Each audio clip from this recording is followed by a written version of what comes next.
Right, balloon shaker card next. So let me show you what it looks like. It's always difficult to show a shaker card on TV because you're wiggling the card so you can't see it clearly. Look. So even down to the little teeny tiny hearts in here, I've cut everything on the scan and cut and drawn the sentiment.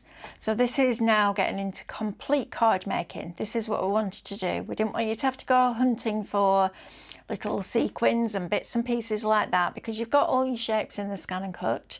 You've also, this is a font that I use from the scan and cut, and I put the draw fill function on, so I'll show you how to do that. But it's super easy to make really cool cards, and it's always nice when there's something to do with that card, isn't there, rather than just a flat birthday card. So I'm going to talk you through this one. So I obviously haven't sealed that very well because some of the hearts have just come out. That's me rushing to get everything done. Right, so first cutting file is your card base, and you've got card base 1 and card base 2. And card base 1 has the tab on it that you glue to the back of card base 2. So I have used double-sided tape for this because I need it to just bond, and I'm all right with getting this straight, I think, because I've got a perforation line to work to. So I'm going to press that down firmly, and you then have your card base ready to go. Okay, then I'm going to just show you the mats and layers because I might as well build this up. There's no point doing all the decoration bits with you because for one it would take forever, and two, I just want you to have little tutorials that you can just dip in and out of rather than cutting everything and all the coloured card, etc. We'll do that on the shows. This was about the mechanisms for you.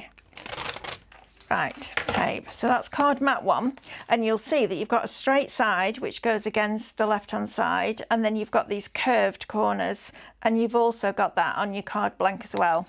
So I'm going to just hover, so I put my fingers underneath like this so it's not touching the card, and then I hover, and normally I would be stood up doing this, so bear with if it's not perfectly straight.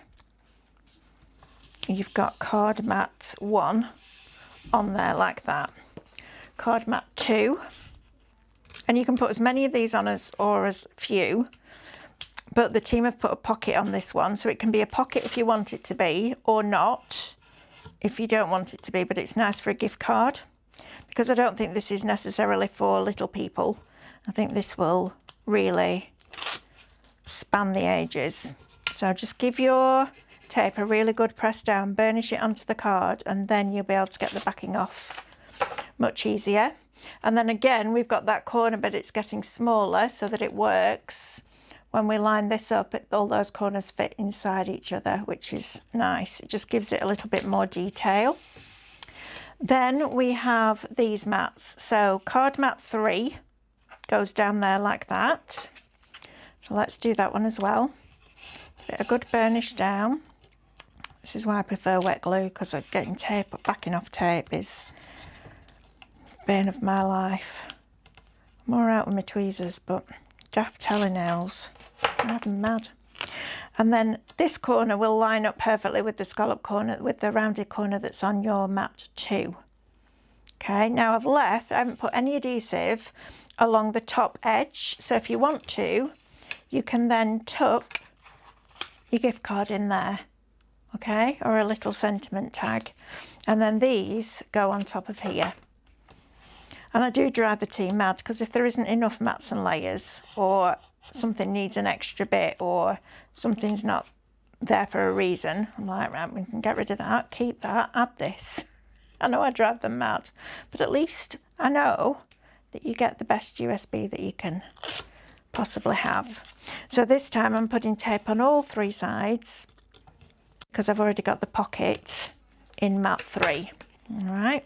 And then this is going to line up to the bottom edge, so it doesn't go in the middle.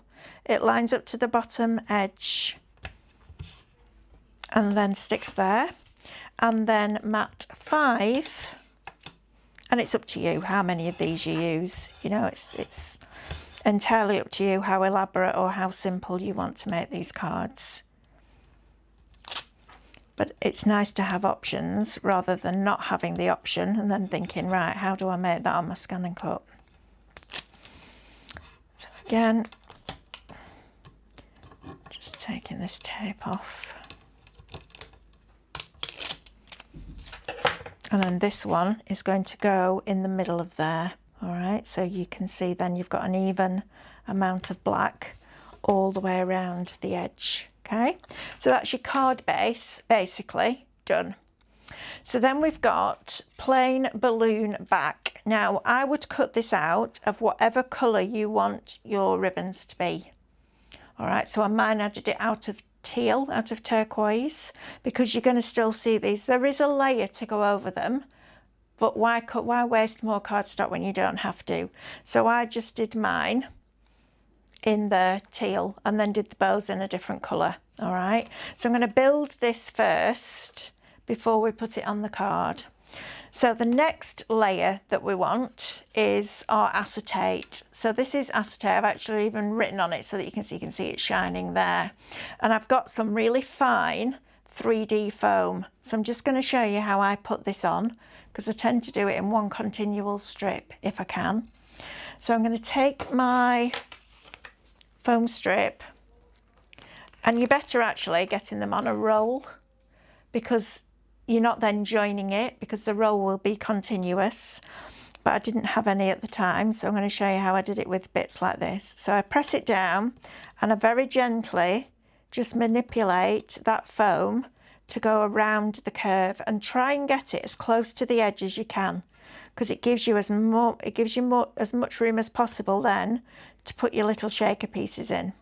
Okay, so I'm going around there. I'm going to use another full strip because I can always snip it off, and then just make sure that they're joined, because if they're not joined properly, like mine obviously aren't, then all your little shaker bits are going to fall out. And again, don't forget to put your shaker bits in before you put the next layer on, because I've done that before too, and that's really frustrating. Grab my scissors and then just cut it like that, okay? And then save any other little bits back that you might have. So I've now got that all the way around. Now the easiest way I find to do it is to put my shaker pieces in here. So I'm going to show you how I cut all the little hearts. All right, so I'm going to go onto the screen now and show you how I made all the little bits of confetti that went inside the shaker. So all I did was go into my basic shapes, so into your patterns and into your basic shapes here, and then scrolled down until I found the heart shape. And I just think hearts is nice. It's a nice generic shape to use for all different occasions. I took the size down to 5mm. And I just set that on the mat, and then I went to edit and object edit and into the duplication button or the number button, and I just kept pressing the plus till I got to about 100, I think. And I did it out of lots of different colours of card. I think I did 3 different colours of card, and then save that cutting file, because then you don't need to make it again. Just save it onto a USB or into the machine's memory.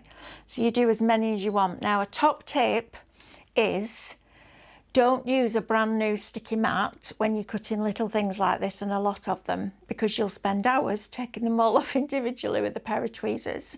So I used an older standard mat, and when I used my scraper to get them off, I could just very gently get the whole lot off in one, because the adhesive wasn't gripping it so tight that it curled it as I was taking them off.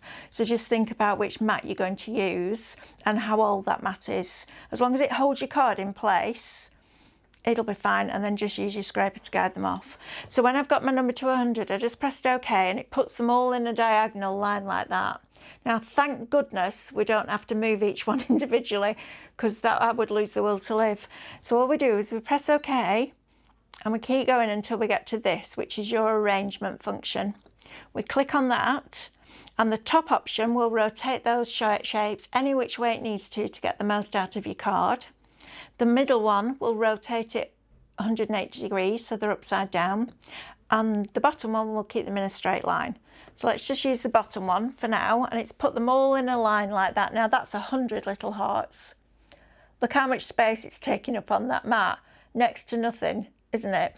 So if I just go press OK now, and I just go in and I get rid of these two, the easiest way to duplicate this, I've got 2 full lines, so I then multiple select everything that's on the mat. I press OK and I go to Object Edit and group them, and then I duplicate that. So then I might want 10 of those, and press OK, and it automatically puts them in a straight line for me. And even that, so that's 1,000 little hearts, and it's still not, it's still about 4 inches worth of card. So it's worth using it to make all your shaker pieces, and then you walk away and let it do its thing, and you come back and they're all done, which I love. It's one of those, oh, now I know why I love my Scan and Cut so much moments. It really is fabulous. So the other top tip I want to give you is when you're working with acetate, it's plastic and it creates static. Just like the backing on the tape creates static. So when you put your little pieces on here, this is why I tend to use card rather than sequins, although you can use sequins if you want, but plastic will attract plastic, whereas paper, you've got a bit more of a fighting chance. But what I would do is dust your acetate with some talcum powder. All right, so put your 3D tape on, leave the backing in place, don't take anything off.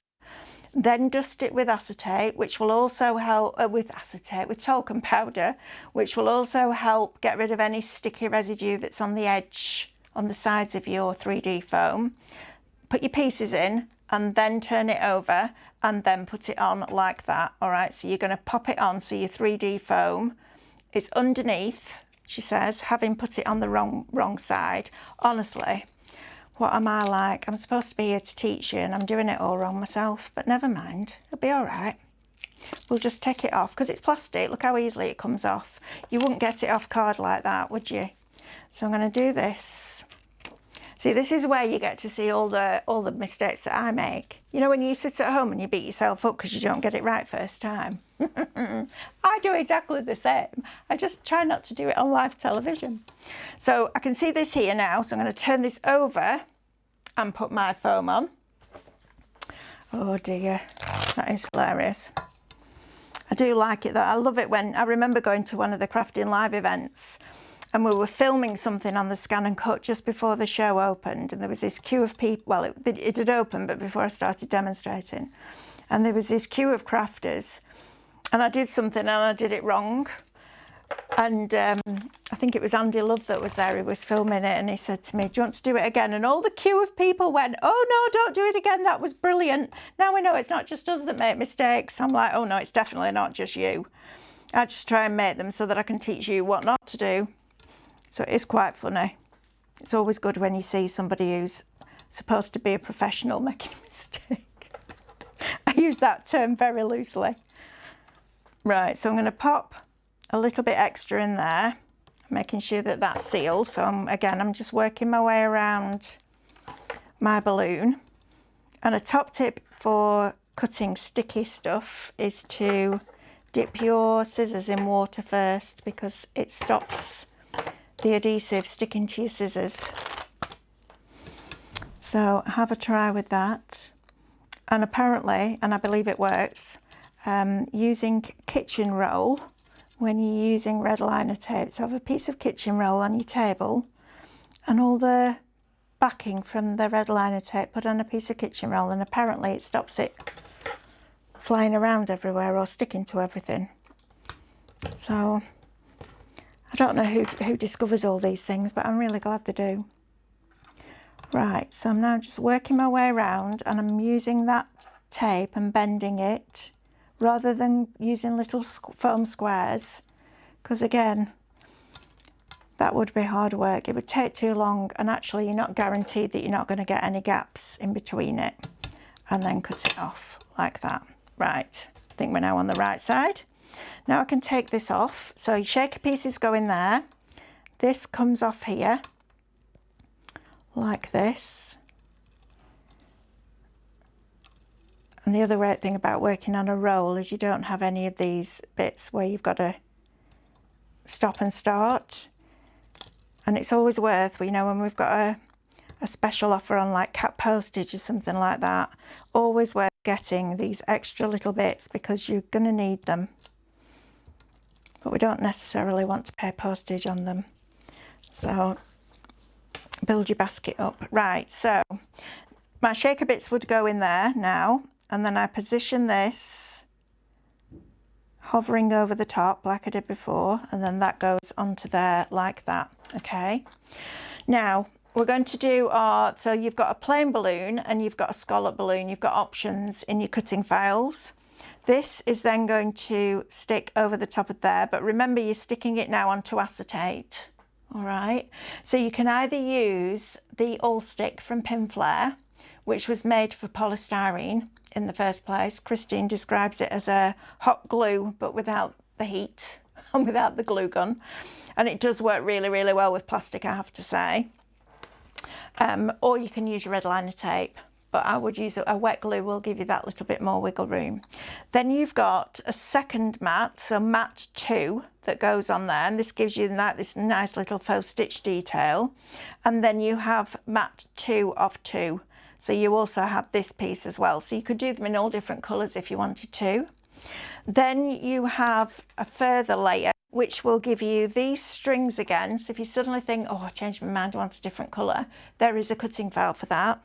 And then these 2 little bows that go over the top of there. So I'm not going to bother sticking those down because you don't need to see me use glue on those. And then that is going to go onto the front of your card. So you could have it so that the tails tuck into the pocket if you want, or you can have them coming over the top. It's up to you. And then your little gift card could go in that pocket. So the next thing that you also get, I'm just going to bring the finished one in, is these scallop circles here. So you've got the scallop and the mats and layers for that as well. So they're a cutting file, but I just want to show you how to do the happy birthday. All right. Because I drew that on the scan and cut and then got it to fill it in. Now there are sentiments on the USB, but let's utilise what we've got in our machine as well, because the sentiments might not say what you want them to say. So by having alphabets in here, we can pick and choose what sentiment we want. So I'm going to just press home and get rid of those little hearts. And I'm going to go into patterns again, and this time I'm going to go into the fonts. And I think I use this font. Now, when you bring letters or words onto the scan and cut, if you want to be able to move those letters individually, you need to bring them onto the screen individually. So you press H, set, add, go back into your font, bring on the A. If you're doing words, you can do it all in one. So I'm going to do happy, and then you've got a space bar, so we can do a space, and then birthday, because I knew that I wanted it to be all in one row. So use that space bar to position it, rather than bringing on 2 words and then you having to position them in the right place. So then we just press OK and we set it on the mat. And it's going to be bigger, obviously, because you've got 2 big words. You haven't changed the size yet. So you just go into Edit, Object Edit, and then the size, and then just scale it down to the size you want. So mine was probably about 10 millimeters high. So go with the height first. And this is what I tend to do. Get the height right, so as high as you want it, so about there. And then if it's too wide, you just separate the height and the width, and you can adjust that accordingly. So it just makes it smaller without the height changing, or you can make it taller without the width changing. So you're in control of how big that sentiment is to fit in the space that you've got left over. Because you might want to put another balloon down here, or you might want to put a bigger circle or another balloon coming here. So that gives you control of your sentiments. And like I said, there are some on there, but look how different that looks to the one that I've got, but it's exactly the same font. You just mix and match it. And then when you're happy with that, I'm just going to stretch that out a bit more so that you can see this a bit clearer. But I'm just going to make it big.